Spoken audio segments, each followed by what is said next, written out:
Hello, everyone, and thank you for listening to Sparks of Love. Today, I have a guest with me that I've known for about 20 years. His name is Alex Zapesochny. So thank you for joining, Alex. Sure, it's a pleasure to be here.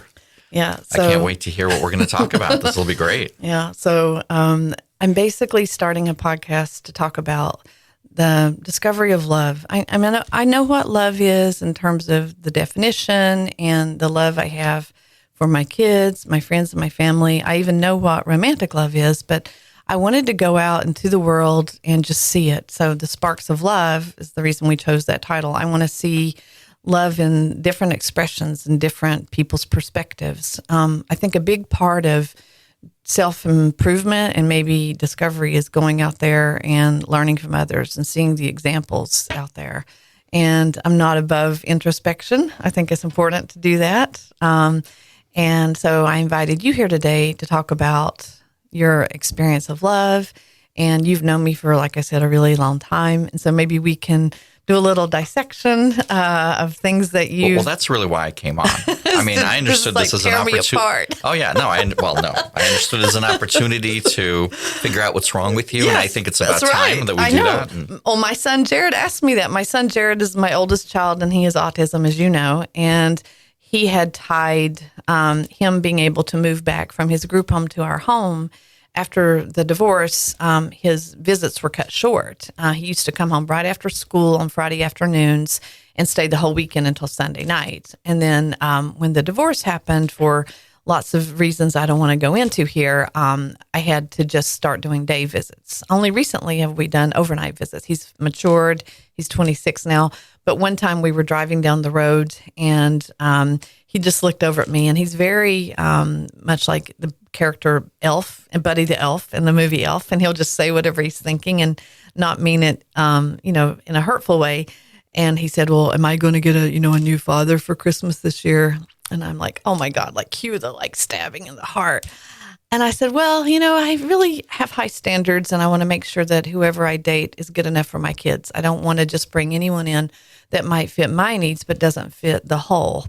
And I said it in simpler terms to him. And he just looked over at me with such disgust on his face. And he's probably 14, 15 years old at this point. And he goes, "What's wrong with you?" All right. That could be the subtitle here. That's right. That'll be the chapter title for this one. But I actually have done some work on that. I did some therapy very reluctantly. I admit I do not like to do that. I feel like I can solve everything myself. I don't know if that comes from being an oldest child, but I'm terrible about asking for help when I need it. If it's something really serious, the first thing is, how much of this can I do myself? I think I did that all through my whole life. Definitely being raised as the oldest of three, and I had to take care of my kids. And I know you are also the oldest of three, and we both had to do that. But I feel like because I am always trying to solve things on my own, I wasn't really doing the inside work I needed to do.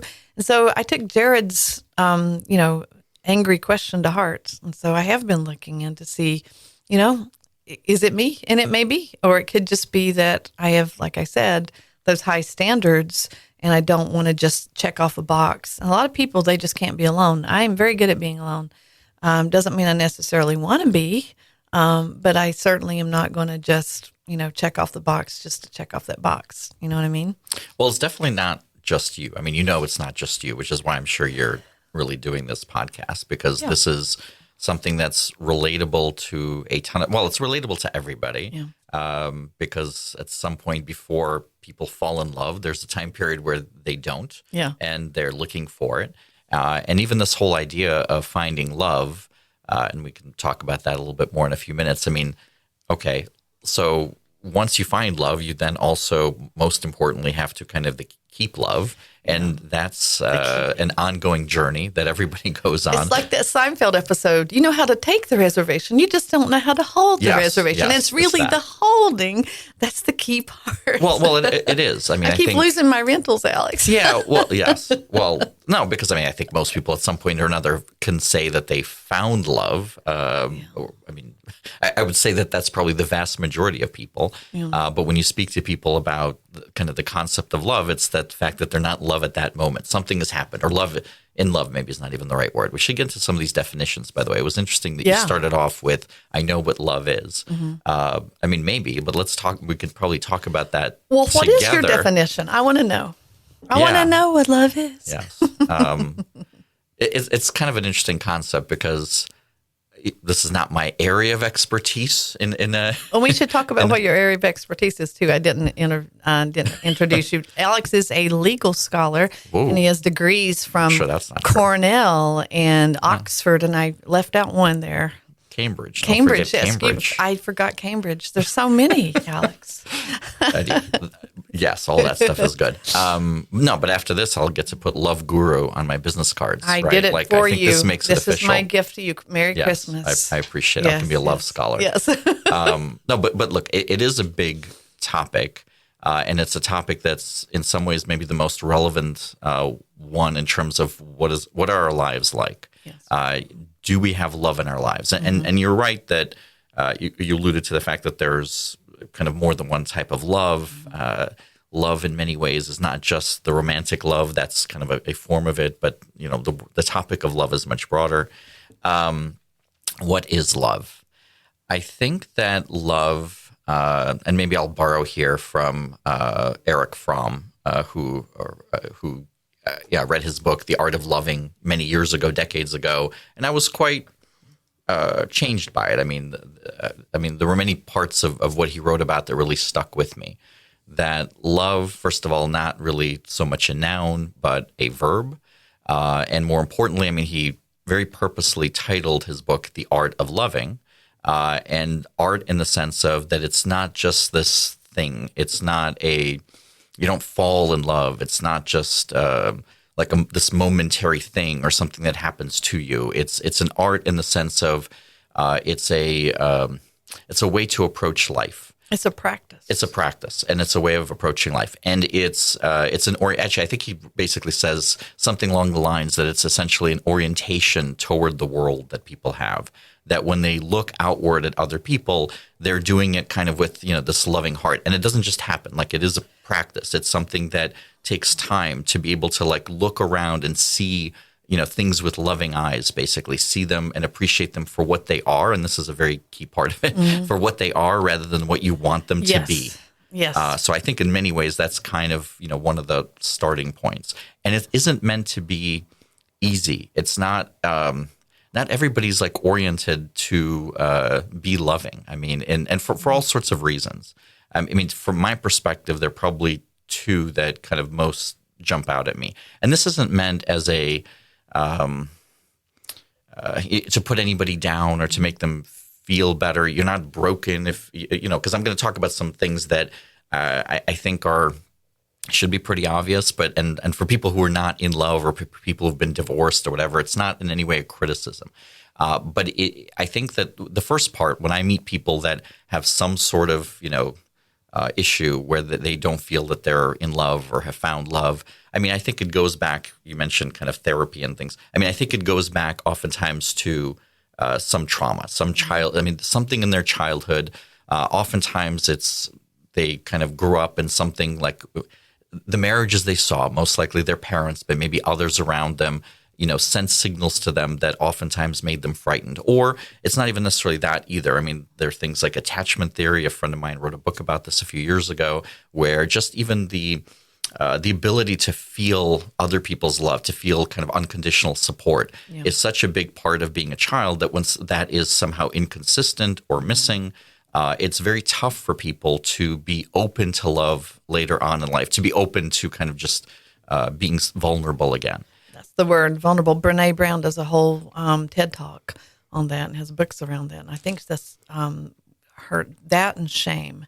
And she talks about that, the inability to be vulnerable. And it's hard for me, I admit. It's hard for me to be vulnerable.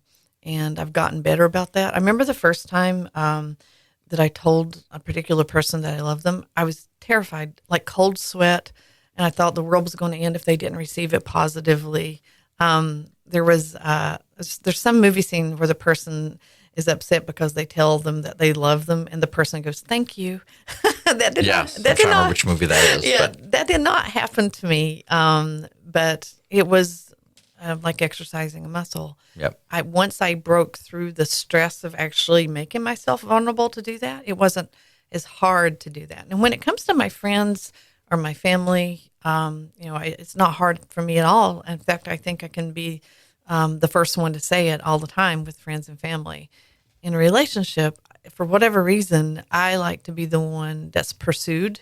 I don't like to be the one that's first to say it. I don't like that. I don't know why. And if it's maybe my antiquated Southern upbringing, the guy makes the move. I like that. I don't know. I just... Well, some of it is because that is the most vulnerable relationship, the romantic relationship. Like, I love my parents. I love my, siblings, my friends, my kids, not in that order, just in case my kids are listening. I mean, but the thing is, there's nothing. Sorry, Max and Marina. That's right. But there's nothing quite like the sort of romantic love where you're together for the long run, right? You're not that close to anybody, right? They truly kind of see you in every way, shape, or form. You're most vulnerable in front of them. And so therefore, of course, it would be the one that would be the most scary in terms of putting yourself out there. And it's also such a personal rejection if things don't work out. Yes. So I think, kind of going back to the previous point, for a lot of people who are kind of trying to figure out, what has gone wrong for them in love or just trying to think about this topic relative to them, I do think it goes oftentimes back to really deeply trying to understand your childhood, first of all. I mean, and again, this is not, if your parents are divorced, it doesn't mean that you'll be divorced. Like, these things are not so direct where you can pinpoint, say, a person got divorced, let's look at their childhood. I mean, I think it's much bigger than that. I know plenty of people who had a very tough upbringing, who had dysfunctional families, parents divorced, all sorts of things, and yet they turned out to be in happy marriages. So it's not because that's what they want to fix. I've heard probably a man that I used to date. He said, "I wanted to do it right this time because it wasn't done right in his childhood." So much of our adulthoods, by the way, not only love but everything we do, career, friendships, where we live, what our degree is in, et cetera, or even if we get a degree, is writing in our subconsciousness what we think was wrong in our childhood. But there's also, I think, one of the things I was thinking of as I was driving over here, the marriages that I know that have worked out have pretty stable people in them. And a big part of the reason I am divorced is because the person I was married to, brilliant, absolutely brilliant, but unstable. He had an addictive personality, and he was doing a really good job of masking it. And I look at the people that I know that are also divorced. Someone in that family, in that couple, that duo, has an addiction of some sort, whether it's addiction to porn or addiction to spending, gambling, drugs, alcohol, addiction to whatever's new, addiction to the new, guy or girl that they meet and they can't stop, being unfaithful. Like, there's so many reasons. And I think that maybe it's not fair to people that aren't those things, that they're married to that destroys their relationship. And there's even political differences on who decides to work on the marriage once something like that happens. And you probably know the statistic better than me. Republican ideology is more like they think in black and white. So if you make that type of mistake, they're going to divorce you. Whereas Democrats tend to not get divorced over that. And you can look at certain political couples and see that. I know that's a generalization, and I love the smile on your face right now. Yeah. I'm not sure that I completely buy that characterization. I'll send you the article later. Yeah, please send me that. All right, okay, I'm going to do that. Yes, take a note. Okay, well, I think you bring up another thing, and maybe I was actually going to ask you, so how old were you when you met your now ex? I was 19. I was 19 years old, and I was dating his best friend. They went to Cornell like you, so I have this thing for Ivy League guys, I guess. I don't know how that happened, but I think I've dated like 5 Ivy Leagues, 4 of which are from Cornell. Interesting. And I turned 20, I think, a month after I met him, so I was pretty young. So I didn't know a whole lot about adult relationships. I was young, and I got married early, but not for the South. For the South, my mom thought I was never going to get married. I was almost 24 when I got married, but to hear other cultures, around the country, they think that's incredibly young. Well, it is young. And in some ways, I think when people meet is almost more important as an indicator than when they started going out as opposed to when they got married. And I think that maybe brings me to kind of like my big second point, right? I mean, one thing that people really ought to explore, as we just talked about, is just themselves, like their childhood, kind of the symbols that they saw, the messages that they kind of implicitly imbibed when they were very young. And so it's really key to do a lot of internal work, not just for love, but frankly for everything else. We are extremely emotional creatures. In fact, the reality is I think we're almost completely emotional creatures. And almost all of our intellect kind of goes into trying to rationalize all the things that are really kind of gut feelings and fears and things like that. And so I think understanding our childhoods and what we saw and how we interpreted it and how it affects our lives, I mean, I think that's sort of the first step for some people. And I think that even if somebody had a tough childhood, as I said, that might by no means mean it implies that you're not going to be able to have a happy relationship. You can. But I think the second part, and I think it maybe what applies most to what we're talking about with you at this moment, is if you think about it, I mean, people make that ultimate life decision of who to couple up with and marry. It is the most important at a really young age, right? I mean, you met your ex when you were 19. Holy cow. I mean, think about how silly and immature, and I don't mean you, just like anybody is. Even the most mature 19-year-old, even the most mature, 22, 23, 24-year-old, what do they really know about life and love and themselves? I mean, we've all evolved so much from that time period, and yet we're kind of locked into this, big decision and are supposed to kind of find a way to make it work. So, is it really a surprise that when you meet somebody in your, teens or 20s, that somehow they will evolve in ways that are very different from you? Well, he was older than me too. So he's almost, he is 5 years older than me.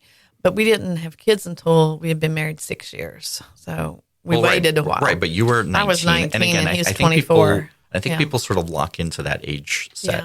And in some ways try to make it work. So I think that that's part of what's a little bit a problem in many cases too. I mean, maybe people had in some cases, perfectly good childhoods. They are great. They're well adjusted, but, they make this decision very early in life of who to couple up with.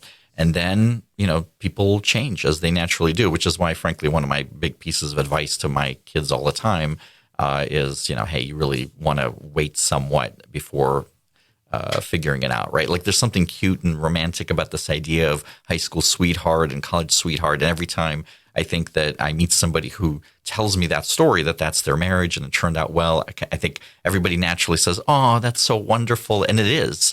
But it's not necessarily the thing you want to bank on. I mean, there should be college courses about it. So think about that. When I was in high school, we had an accounting class, and they actually taught us how to balance the checkbook, like practical things.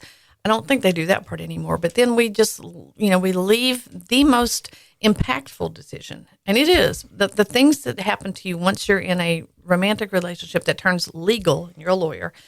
The implications of that are like, I still have things, and I've been divorced 11 years. I still get things that come up because of my legal attachment to that person. I am like, when does that ever go away? Like, it is huge. So that should be a college course, a high school course, like one of those things where it is more than a checkbook that matters in the way your future is. I don't see why we can't have that. Maybe an elective, but I think it's so important. And one of my friends is Catholic, and they said that they actually go through like a marital counseling course. I was raised Southern Baptist. We don't do anything I did like that. that. I married a Catholic. So, okay, you had to do it. Ooh, tell me about it. Well, it's pre-Cana, and pre-Cana. Yes, and so you have these forms that both of the individuals fill out, and I think we did part of it as a group, and then one part we get together just with the priest, and kind of they look at our answers side by side, and it has to do with a lot of the big topics in life about how many kids do you want, and how do you want them raised, and basically your values and your belief systems. It's actually very useful. Yeah, now I wish I'd done that. Yeah, now I would say that my wife and I think. And I have to say, he's married to a phenomenal lady, Katie. Yes. I can't disagree there. Yeah.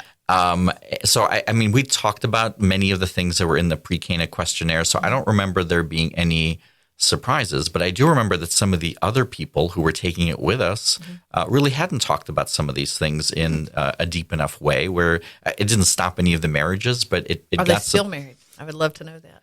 There's your research project. I don't know, but what I'm sure of is a deep, thoughtful discussion about people's values and the future and how they align.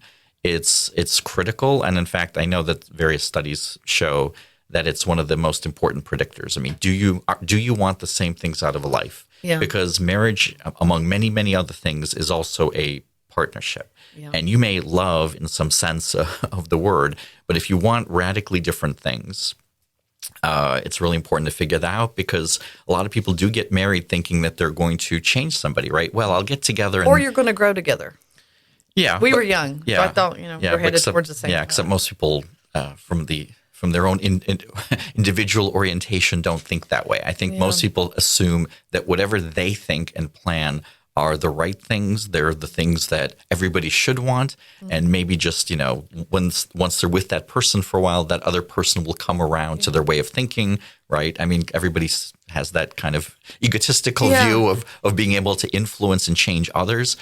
But I think it's oftentimes a recipe for a big problem. Well, the interesting thing, so my ex-husband, his father was a Methodist minister. He has a THD from Boston College, the same school that Martin Luther King went. He was Martin Luther King was ahead of him a few years. Mm-hmm. But you would think that would have been the sort of thing he would have talked to us about. They didn't train them on that, and at least I was not given that pre-Cana. And I remember one of the things that happened. I think that's a particularly Catholic. I'm not an expert on this either. I'm actually Jewish, but one of the things that happened though is after we had been married, I think 5 years. When we were younger, I had joked with him because I have half siblings, but I was raised as full siblings, and so I really strongly wanted a big family because I wanted to know what that felt like to have like full siblings. Now I realize that doesn't matter at all. Family's family. But when I was young, I was, naive and uninformed and stuff. And so I joked with him because I said, well, how many kids do you want? And he said 5. I'm like, yep, let's do that. He took that seriously. I was so not serious. And then after the first child was born, which was incredibly painful and much more than I realized, I had, a rapid delivery. That's very painful. And I said, well, okay, so maybe 2. He goes, maybe 2. I'm like, yes, maybe 2. And he got really upset. He said, you told me 5. I'm like, well, then you give birth to them, because that was really hard. And we went rounds over this. He was serious. And I think if we'd done that pre-Cana, I would have known that wasn't just a joke we were saying. He's really serious about 5 kids. And his grandmother had 5 kids. So he had aunts and uncles, 5 of them. So he really wanted that. There was no way in hell I was going to do that. And so we had a lot of arguments about that. And Grant, my third, is almost 3 years younger than my daughter because I was not being convinced. And I finally agreed to that. And my fourth was a miracle baby, which I'm very proud to have him. But after that, I said, I'm done. And that also made him really upset. So that difference, that key difference of how many kids do you want, I think started deteriorating the way he felt about me, like I had betrayed him, where I was very verbal with him after the first one was born, like, let's reassess, because this is a lot harder than I realized. It's very expensive. And, I love having 4 kids. It is nice 2 and 2. But when they were little, trying to go to the grocery store, when you got 4 kids in 5.5 years, one's running that way, one's running that way, you got 2 hands. And at one point in Wegmans and Chila, I actually had to make a decision, which kid do I go after? Because Jared ran that way, and he has autism, and my daughter ran the other way. And I was pregnant with my fourth, and I had Grant in the either the stroller or the pack, the front pack. And I just screamed out to my daughter, stay right where you are. And I ran after Jared. And it was years before I took all 4 to the grocery store. So he didn't really realize like the work that goes into that. And so some of it, I think, that way that love deteriorates is that refusal to reassess where you are. And I sense you and Katie probably do that. You both lawyers. Like, let's reassess. Let's look at this contract. Let's see what we can do. Where he was like, he had his vision. I think I was a placeholder because he got married pretty soon after the divorce. I think I was a placeholder. And he used to say that I think he said there's only 12 personality types or 16. I forgot the number. And he really thought that people could be neatly categorized into non-specific, little boxes. And that used to drive me crazy too. Like, I am not a category. I'm a unique person. And so some of the past experience that I had, the childhood stuff, but also the past relationship has shown me what I don't want. It's shown me what I know what love is not. but I do know what I want, and that's part of, the journey is figuring out what you want, but also knowing what you don't want, right? Yes, and maybe that's actually because we sort of talked about two things, right? There's all this sorts of childhood stuff and sort of early programming and signaling. The second part is I think a lot of people just make early decisions when they don't fully understand and have maturity to understand how to pick best or how to pick properly. But the third one I think ties into what you're starting to talk about now, which is, well, how do people actually choose who they're going to love? I mean, my sense. Choose. Oh, whoa, back up there. You choose who you're going to love? Do you mean like you just decide, I like her, I'm going to love her? You're saying that you making a conscious decision that it doesn't happen like in Hallmark where you see them and just like filled with, angels and horns and, I have to have this person. Like, well, when you started that question, I was still trying to parse it in my mind how to answer it. But when you put in that last part, do I think it's like a Hallmark card? No, I think unfortunately the Hallmark movies. I mean, I think things like the Hallmark movies and the fairy tales and all those things Disney. give us. Yes, I mean they give us all Hollywood. The opposite conception of love, yes. of what limerence. It actually. They give us limerence. They give us limerence, right? That's where you like have that infatuation and that lust, but it goes away.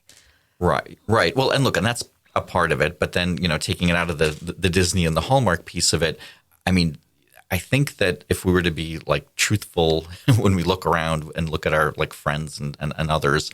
I mean, most people choose, or when they think about love, they think of it as, okay, I want to find someone that has certain qualities.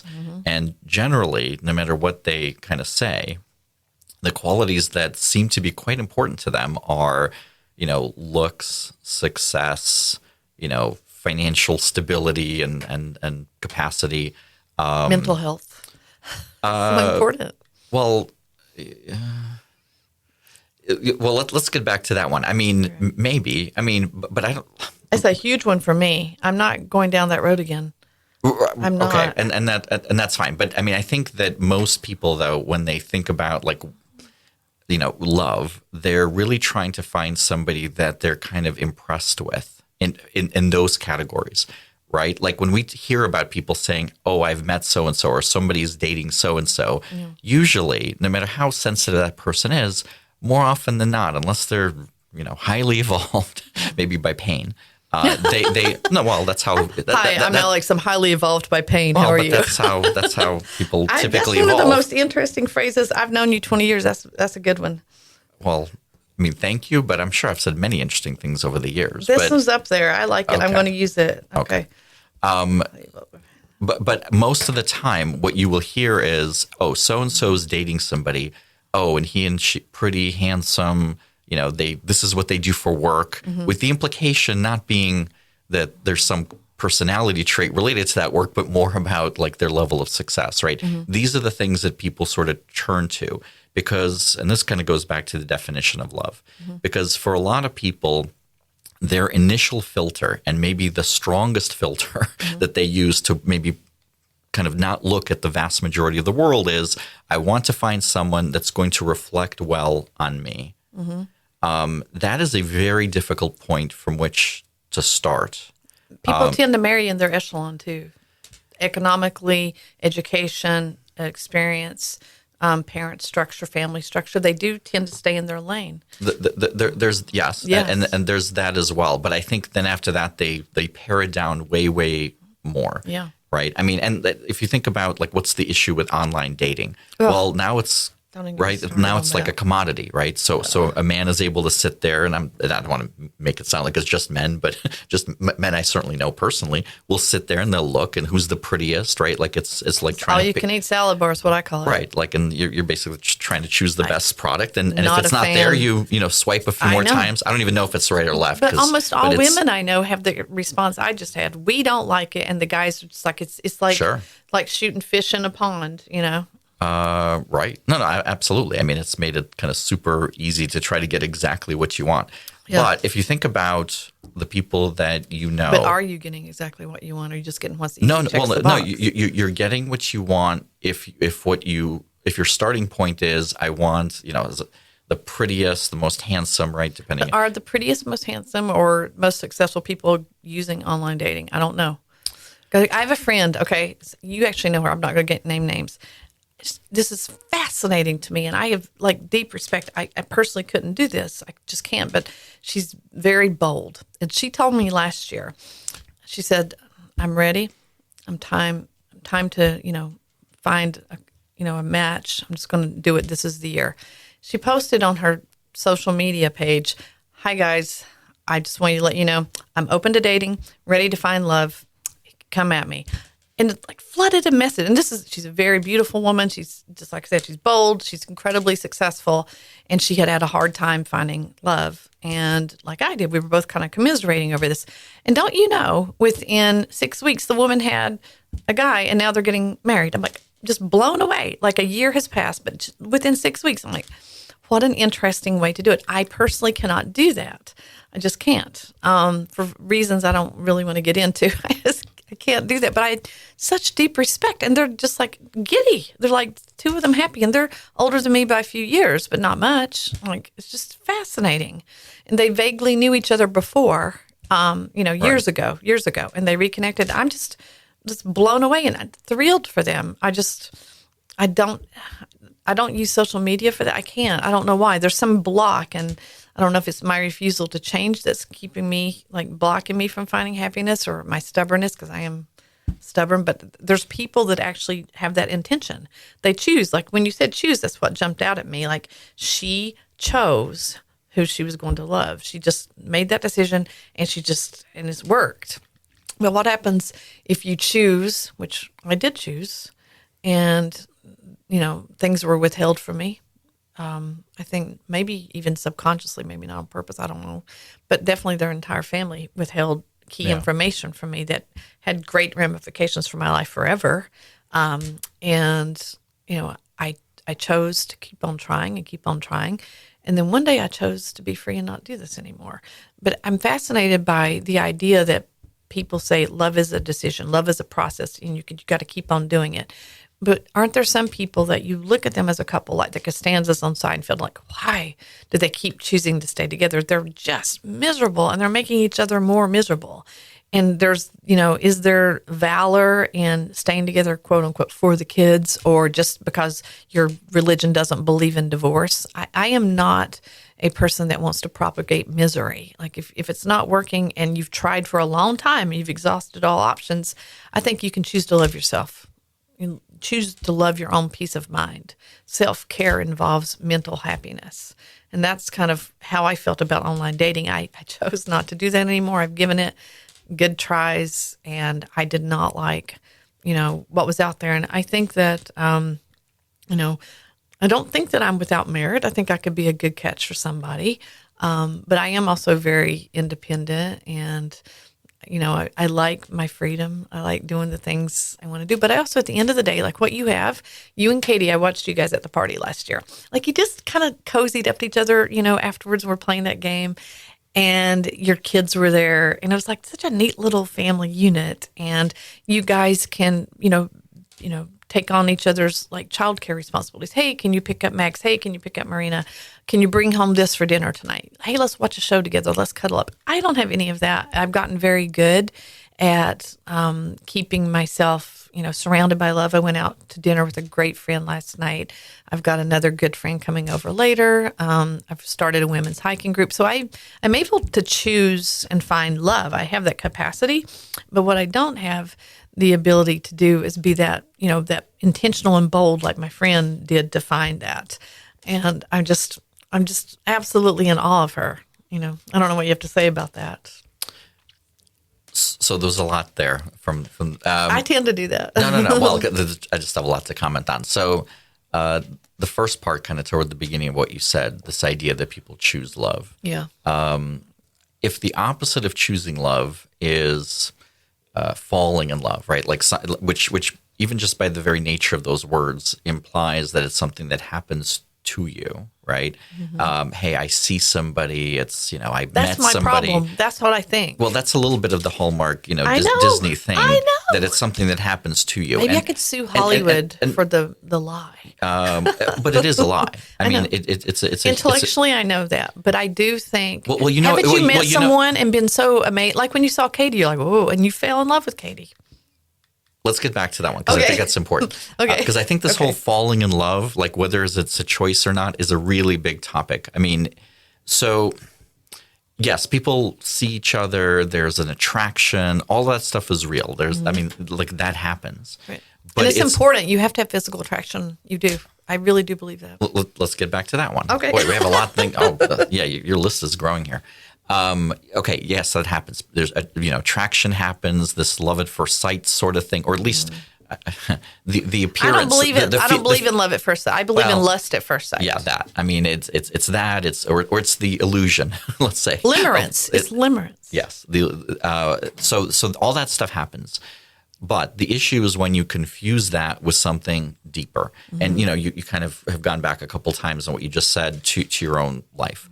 Well, this, I think, applies to what we were talking about a few minutes ago, which is that when people make decisions when they're young, they don't have the maturity yet to really tell the difference between what is like a real feeling, like what is love at a deep level versus what is, sort of this illusion of love that they have. What is this fun thing where, it feels like love, but really what happens is people are projecting all sorts of things on a separate person. That's what happens when you're young and in love. Mm-hmm. You're projecting these things. You're impressed by them. You think a lot about how your friends and family will think about them. It's like that Jerry Maguire scene in the elevator where the people are deaf and they're signing, and Jerry Maguire says to the Renee Zellweger character, "What did they just say?" And she goes, "You complete me." And I remember when I first heard that, I'm like, I almost threw it in my mouth a little bit. I'm like, you need to be a complete person so you can be good for somebody else. If you're not, like one of the things I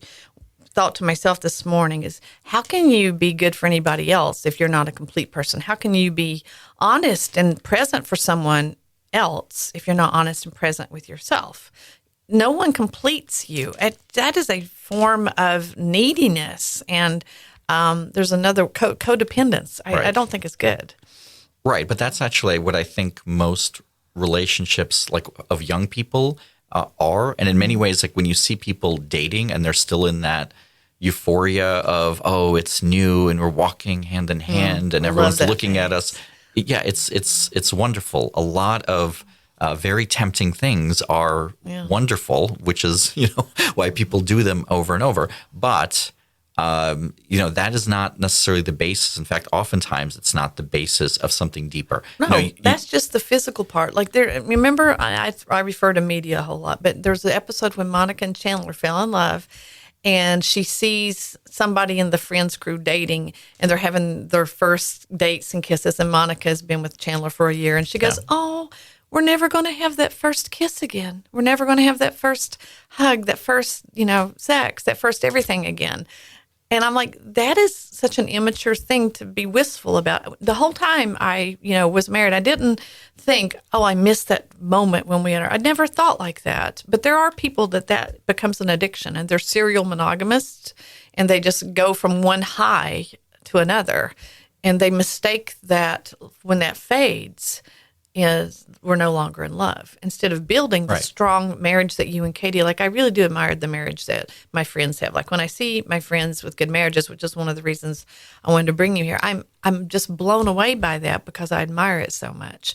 And then I have a lot of, people that I see out and about that don't have good marriages, that they're just like it's painful watching how sad they are, and they don't have either the money to get the divorce or the religious beliefs, or they don't want to split the house, or they don't want to not see their kids, half the time, or whatever reason. But it's those marriages that I see, or even people that aren't married but they're in good relationships.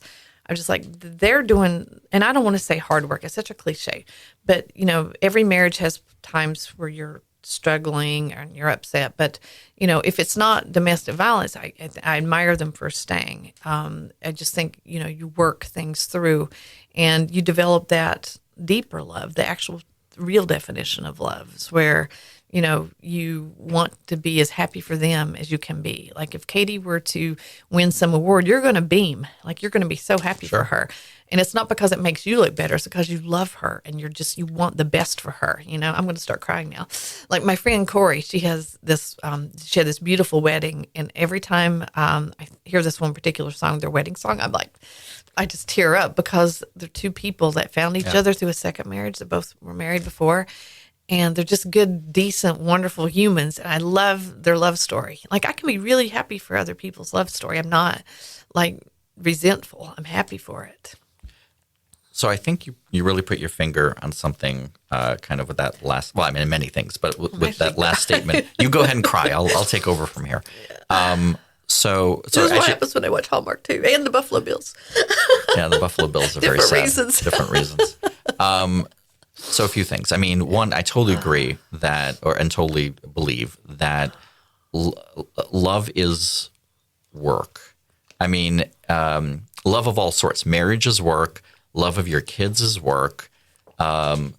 Becoming a great professional is work. Being a good friend is oftentimes, I mean, with true friends, that especially can sometimes with you. be work. I mean, seriously, yes. So much work. My God. But PhD and Alex's friend here. Yes. No, but all the things that are worthwhile are work, at least some portion of the time. That's okay. In many ways, that's what makes them worth it. But it's also, I think, an indication of what we started talking about, which is like there's almost like an art to loving people. There's an art to becoming kind of as deep as you can be, having an emotional tie that's as deep as it can be, and that's okay. And like, can it's not you going to be love someone that doesn't love you back? And that art of loving, yes, is that.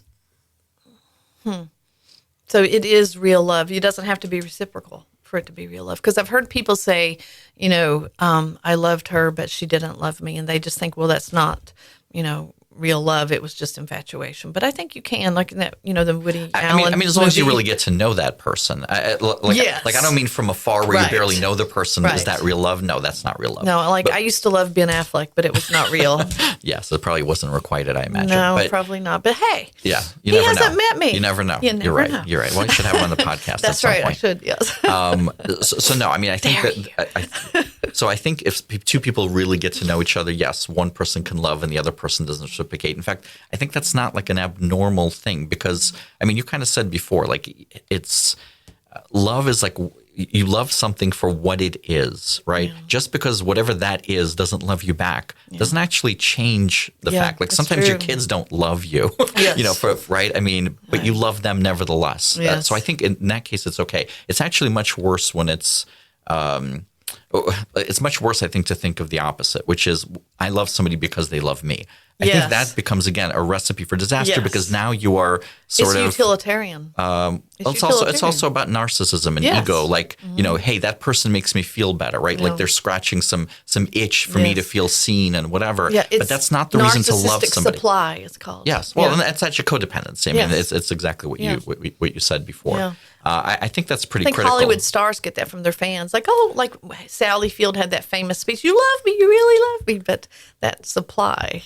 Right. Yeah. So I think that's important. I mean, you know, you mentioned Katie before, and so kind of, you know, jarred my memory on something. He is a very beautiful, wonderfully accomplished wife. So, and all those things are true, and lucky for me. I mean, like I said, but it's somewhat of a coincidence. That's not why I chose her. Yes, I mean, you're right that was, you know, part of why I started. Like we started hanging out, but it was a lot more than that. I mean, first of all, like I'll kind of go back to the story a little bit. Oh. So she and I started working on the same day in the same job, right? Yeah. Like, I mean, we were trained side by side. New York City, right? This is, we were prosecutors in the Bronx. Yeah. And in fact, it's funny because we even met before that. We were like our final interview with the district attorney himself was done on the same day, and we were sitting together in the waiting room. I don't know this story. Yeah, she doesn't remember it.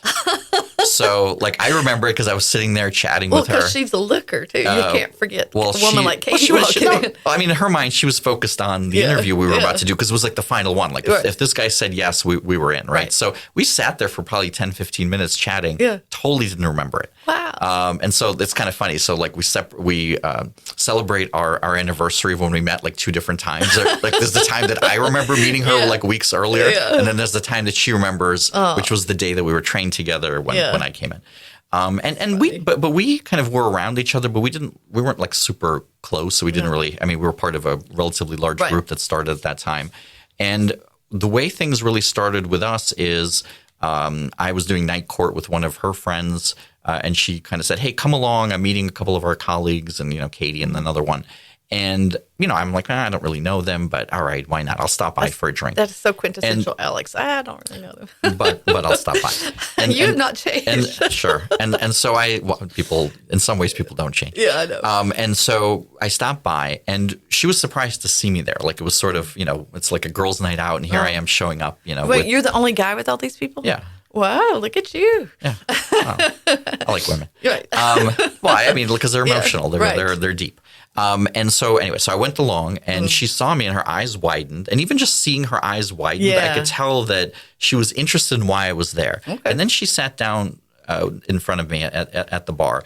And even though we'd known each other, like we'd exchanged pleasantries, for 6 months at that point. Mm-hmm. She had never really had like a true one-on-one discussion. Mm-hmm. And she sort of blocked everything out, sat in front of me, and like really looked at me and asked me these questions, which were like to really get to know me. And I could tell from what she was saying, from her eyes, I felt like in every pore of her being that she was really like interested and curious. Yeah. And of course that immediately like, made me like that much more curious back. And at first we were, but like at that point, I mean, really became a friendship for a decent while after that. But I really liked her as a human being. And even after we started dating, like what really kind of took it to the next level for me is, at one point I left the DA's office, and she and I were dating, but it was still like somewhat early on. And I came back, I moved to Rochester, and so she said she was going to come visit me. And she did. And when I brought her here, and again, we weren't like super serious, yet. Right. I introduced her to my family. I saw her interacting. That's a big with step. my. Ooh. Well, I mean, I lived here. You have a huge family here. This Zapesochny family is like, there's a lot of them. There are a lot of them, and so she met them, and I could see in the way that she was interacting. I mean, so many things were crystallized in that moment that I first saw that in that weekend, because what really makes Katie special, yes, okay, beautiful, accomplished, all those things are great, but she comes from a really loving family where her parents were loving toward each other, really loving toward each other, and also her father was particularly loving to all the kids, including Katie. And I think that really, in many ways, kind of made all the difference, because when you kind of strip away all those other things, looks fade, professional stuff, I mean, it's important, but it's like a different aspect of life. Like, I mean, it reflects on who you are, but it's not necessarily the lovable part of you. Yeah. The lovable part of you is, are you someone who truly can see somebody else, can truly care about somebody else, put their needs first, and not just in the good times, not just when you're proud of them, not just when they're looking their best, feeling their best, being their best, but are you there to, like, through all the times? She lives with empathy. She looked into you. She's a wonderful human being who values family and really knows how to care for somebody else. And to me, like, that is like the huge filter that actually makes the most difference. And and again, there's a lot of beautiful women in the world, but if they're missing that part, it's not good for you. Look, and the truth is, and I understand how difficult this is to like put into practice. But I kind of go back to what's like, why are people having trouble finding love? Yeah. Well, because when you narrow your window to something very small, and now you're choosing among this group of people who are beautiful or whatever. I mean, boy, like, what are the odds that you're going to find the person who like truly has a capacity for love? Because I'll tell you, for the most part, the people who are the most beautiful, well, they probably spend a lot of time like thinking about that, right? Like it's. I'm not saying that beautiful people can't be loving, but boy, you've really like narrowed the world for yourself. So you said a couple of things. So I have only been an empty nester for 2 years now. The first year, I literally went wild. I had been a single mom for 11 and a half years, the oldest of whom has autism and significant special needs. I wasn't even trying to find that version of Katie and a man out there. I was just like, oh my God, I get to travel. Oh my God, I get to go to concerts. And I tore it up. I mean, I went to 16 concerts, a lot with friends, a lot with the fire department, the people I used to fight the fires with, and then a lot, with my son. And now we all go all the time. So I really wasn't looking last year. And then one of the things you said reminded me, again, because I like to refer to movies, Helen Hunt's character in As Good as It Gets. She's driving this convertible with Jack Nicholson. Is it Nicholson or Nicholas? I always get confused. Well, Nicholas is the golfer, but Nicholson. Jack, I always do that. So she's driving this convertible with Jack Nicholson, and he's like, gotten all the CDs for the mood he wants to, it's really a cute film. And he's just such a jerk in the film at the beginning. And then Greg Kinnear has been like beaten up, and his dog's hurt or something, and his family does not love him. He doesn't come from a loving family, and he wants to talk to her about his health care problems. And they're driving down the road, and Jack Nicholson's mad because this guy's tagged along. He's ruining it, and he's focused on Jack, right? He's not focused on this. Helen Hunt hears Greg Kinnear's character's pain, and she goes, wait a minute. And she pulls over, and they have this deadline to get somewhere. And Jack Nicholson said, well, what are you doing that for? We got to get somewhere. She goes, I want to give him all my attention. And she turns the car off, turns around and looks in the back seat and listens fully, just completely present.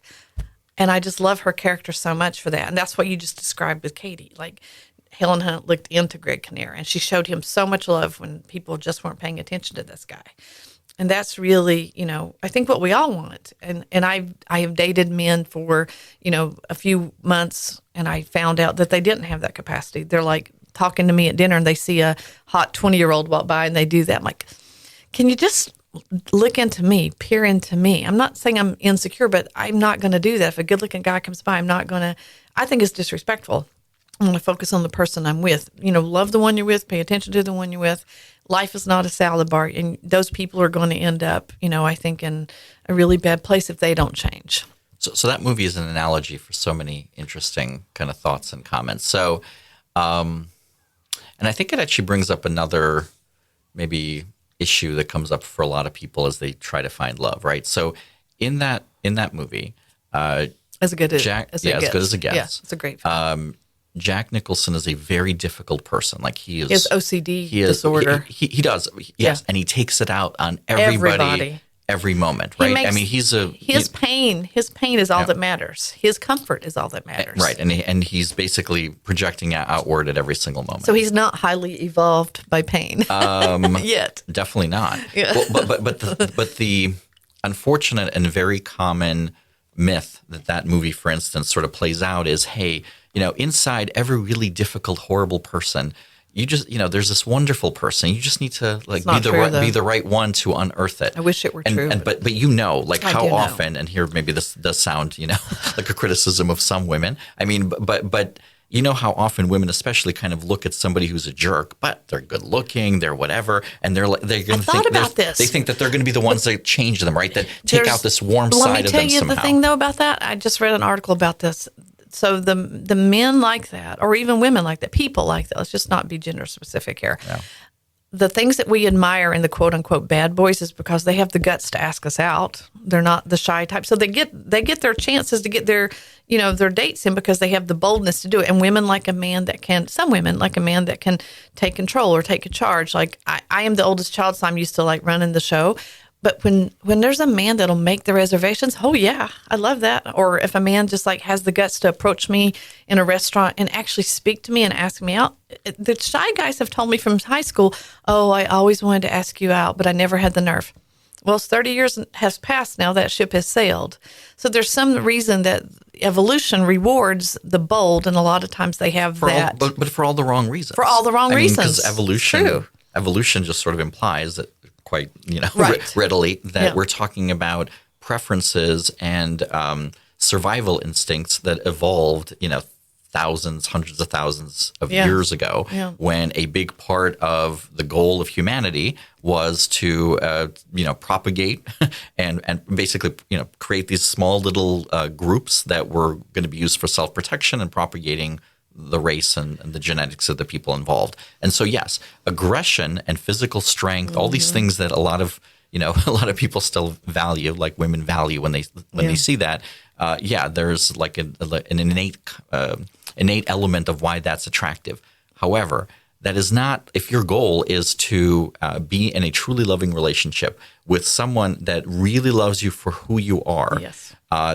Those traits are, first of all, like, why would physical strength or the aggression to ask out every woman they see, why would that necessarily help? It worked in a past society. It doesn't work for doesn't modern work. society. Well, in fact, I would say it's kind of the opposite skill. The guy who's willing to walk up to every beautiful woman and ask her out, again, like the illusion that's sort of been built around it is, well, if I'm the right one, I will be able, and so many Hallmark movies, yes. I will be able to get past that Jack Nicholson, yes. as good as it gets exterior. We're trying to build a guy. I will bring out that soft, sensitive man. But is that really? I mean, really, I want a fully formed human that's kind. Right. So here's my plug for the nice guy, okay, and for the nice ones, right? And if the goal is to try to find like deep love, somebody who has which starts with the implication that it's somebody that knows how to love, somebody that looks at the world not with anger, not with trying to love and receive love. Yes, but in some ways it's okay. Do they have the capacity for love? And in order to fish in the waters, that are most likely to result in that, I think you want to start with, okay, let me not try to find a mean person and somehow, figure out how to get the niceness out of him. Start with people who seem to actually legitimately care already about people around them. Yes. Right? I mean, people that you see doing the right thing. A lot of times people will say things like, well, you can judge a lot by how people treat like the wait staff at a restaurant or somebody that can't do much for them. I broke up with a guy once because he was rude to the movie staff, mean to them. I'm like, I don't want that. Right, and that's an awesome way to do it, right? Like certainly, when you see red flags like that, but yes. I have fallen into that. You know this. I have fallen into the trap of like this really good-looking guy, and he seems really nice and sweet, and then I get evidence that he's not, and I keep on like making excuses. It took me a long time to pull out of that, and it felt really good when I pulled out of that.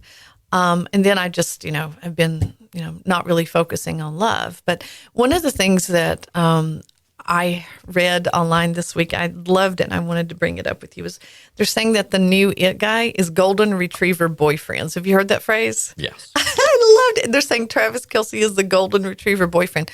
All it means is he's emotionally available. That's what it is. A golden retriever is like so happy to see you when you get home. It's like, hey, we're going to go play. We're going to walk. First of all, I'm not going to say anything nice about a Kansas City Chief. I'm sitting here in a Buffalo Bills shirt. I have the ability to see him as a human other than just a sports figure. And I love that the term golden retriever boyfriend came out there. I just thought that's such a neat way to encapsulate what we're really looking for, emotional availability. So many guys, you said you were going to do a plug for the nice guys. Here's my plug for the nice guys. Ask the girl out. So what if she says no? Get some strength. I've done it. It's hard. Get some strength to be able to be rejected. I told my children when I was raising them, I'm like, one of the key problems that their father had was he didn't know how to lose. He didn't know how to take rejection. He was so insecure. This is a man with an Ivy League education. He has 4 or maybe even 5 degrees from really good universities, and he couldn't take any type of criticism. He was so fragile. Any type of thing. And it wasn't that his parents didn't love him. Oh, they did. I loved his parents, especially his father was a Methodist minister.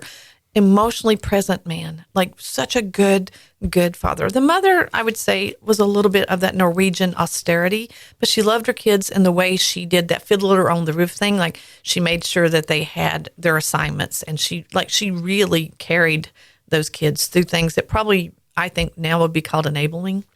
But she showed love by always being there. Like she actually gave up her career to raise the kids, and then she got her career back later in life. So he comes from a really loving family, but there was something I think innate about him, that narcissism can be an innate thing. And he never knew how to love, and he never knew how to take criticism. If you're telling him, you're not loving me the way I need to be loved, he couldn't receive that. He would explode. He would get really mad if I would say, it really is something that matters to me if we do this, or this is important to me. And I've had relationships with friends where, there's like a conflict, and you could say to the friend, well, that really hurt me. The mature thing is to say, I am really sorry I hurt you. I really don't want to do that. And, I had a falling out with a friend that, we had to get to that point. But the same is true in romantic relationships.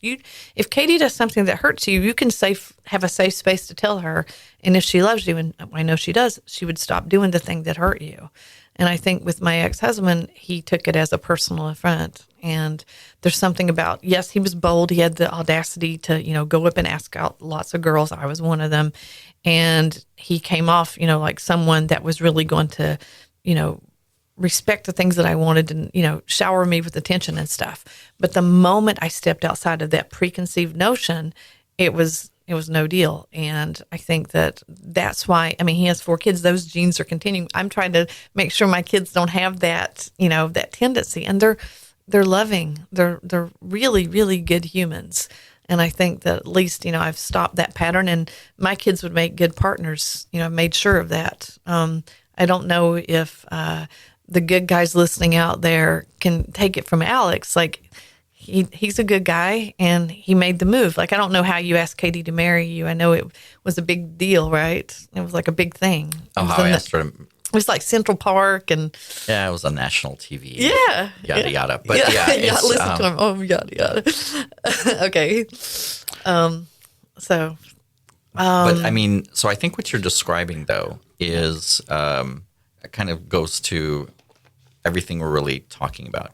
When somebody sees love, when they don't have great capacity for love, yeah. And therefore they are looking at somebody else, right? And they're projecting things on them. That's a very different relationship to the object of their love, right? They don't, because they care about the reflection on themselves, any sort of criticism becomes very difficult for them to handle. If you're actually somebody with true capacity for love, meaning you love something for what it is, not for what you want it to be, you're not only open for criticism or open to suggestion, you kind of crave it in some ways because you want to do what is best for that thing that you love. And therefore, you're open to information. So yes, I think that's a pretty good clue. If somebody is not open to, hey, I need this, or I'd like to see this, or if they're not open to feedback from you about something that's not working in the relationship, I think that's a perfect example, or that's a perfect indication that they're seeing love as something that they're seeing you, or that love as something that as just an object to project something onto, as opposed to, loving something for what it is. I think that to me is maybe the most important point. You have to love things for what they are. Yeah. That's what we do or that's what the best of us do, yeah. And most of us do with our kids, right? Yeah. We don't stop loving them because they're not exactly how we would have, pushed them into being. And in many ways, like romantic love, even though it's different in some ways, for it to truly mature, I think it ends up in that same place. You love it for what it is, not for what you want it to be. Yeah, I think it's a good ending point, because the therapy that I've gone through and the introspection, it was very painful for me to realize when I saw good marriages like yours and Katie's and Corey's and her husband, he never loved me. He doesn't know how. He doesn't. It's like that scene when Harry met Sally. Why didn't he love me? He thought he did. It was the projection of what he thought I should be. And when I broke out of that and didn't work in his industry, which he wanted me to, or when I didn't have the 5 kids, which he wanted me to, or when I wanted to move back east, which he didn't want to do, like all the things that I did to be the independent individual that I am, it eroded his love for me, and it made it okay in his convoluted mind to do terrible things to me. So I definitely think we hit on something here. So anyway, thank you very much. Thank you. It's been a pleasure. Okay.